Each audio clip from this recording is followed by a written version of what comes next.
बड़ा याद आवेला सपनवा के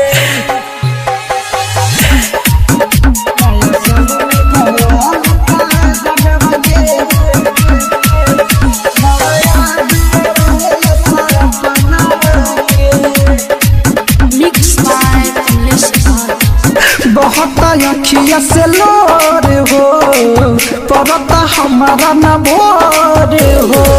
बहुत अखिया से लोर हो परता हमारा न भोर हो। कहतानी बात अपना मनवा के रोज सोहिल लोगवा के तनवा के। नया साल में गवाली का जनवा के बढ़िया दियावेला सपनवा के। नया साल में गवाली का जनवा के बढ़िया दियावेला सपनवा के। मर गए में बाबू बढ़िया दियावेला म्यूजिक डायरेक्टर शुभम सुमेरपुर।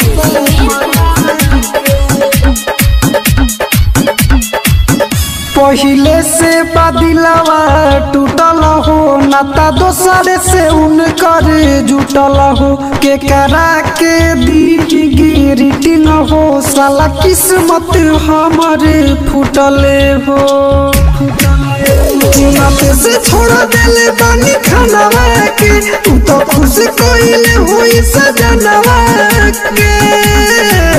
नया साल में गवाली का जनवा के बढ़िया दियावेला सपनवा के। नया साल में गवाली का जनवा के बढ़िया दियावेला सपनवा के।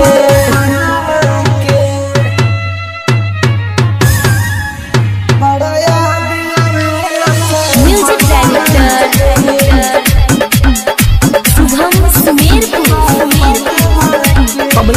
रिकॉर्डिंग स्टूडियो राइटर होरी लके हो गईली हो प्यार कोइली तो नहीं भइली हो।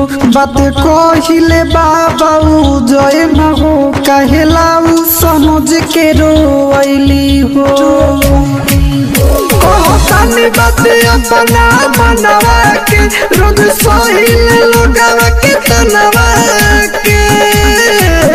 नया साल में गवाली का जनवा के बढ़िया दियावेला सपनवा के। नया साल में गवाली का जनवा के बढ़िया दियावेला सपनवा के।